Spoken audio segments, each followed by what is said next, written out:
outside of I guess the whole Bane conquest, and I guess it's a great time to transition that because that was the more recent thing that I know you guys teamed up on. But you've been doing a lot of stuff obviously outside of the mainstream. So how was that? Well, I guess I ask you this: did you feel there was starting to be a shift with like who the mainstream was bringing on, some of the concepts that they were prioritizing, like in the kind of 2010s that maybe even kickstarted, maybe lit a fire under a lot of these professionals that we've seen start to do their own thing? Again, mentioning Pabiati in like the crowdfunding space. But do you feel like there was a shift that kind of everybody knew that look, that it doesn't seem like it's our type of work that they want, and it's something else?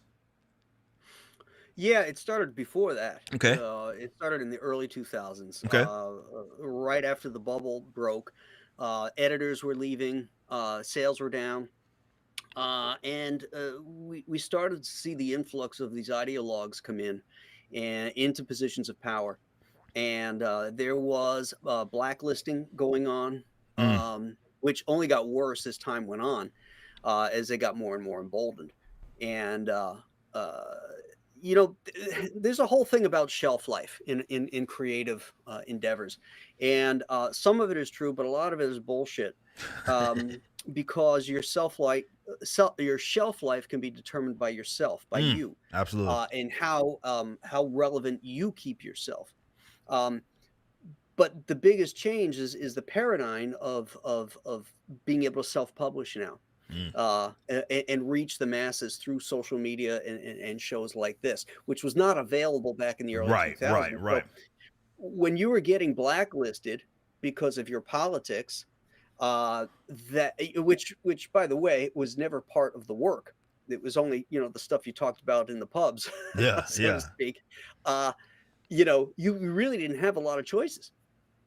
Wow. And, just like, anything, it's terrible when that happens because, when Denny was the editor, Denny was as far left as you Yeah, could yeah. get. I know Chuck talked about that. Yeah.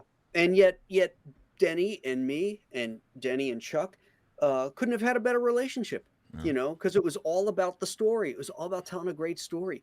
And promoting and doing great comics. That was our goal. That's all that mattered. It wasn't about what we're going to present to the readers to indoctrinate them or Yeah. change them or anything else. Yeah, There's and none of that.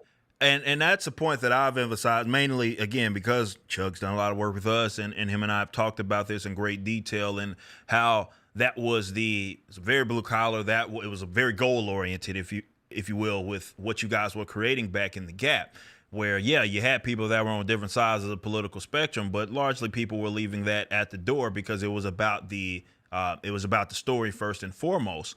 And now we're kind of in this age where, especially with the mainstream, having those views that are opposite of leftists is a no-no, right? That's gonna get you in trouble, and it's sad that it's like that. But it's cool to see, and I think we are seeing that in the independent space where that kind of flame is, let's say, being rekindled, where people are coming together for a common goal, and it is to create. It is about the story, not necessarily about beating the audience over the head with whatever your political view, regardless Mhm. of politics. So it's cool to see that.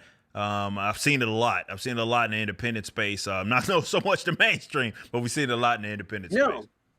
No, no, and the left loves to say, "Well, Stan and Jack were always political in their comics." It's Of like, course. no, they weren't. Yeah. First off, they were about universal truths, is Yes. what their Yes. stories were about. The universal truths of good and evil, right and wrong, going back to Greek mythology.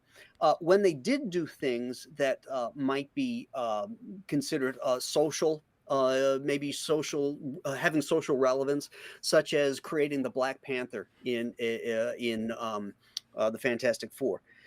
It was never a polemic. It was never about empowerment or anything else. It was all about the story. Yeah. And they created a great character Yeah. with a great background, this super scientific African culture that nobody knew about, and this great majestic leader. Genius, man. Again, universal truths.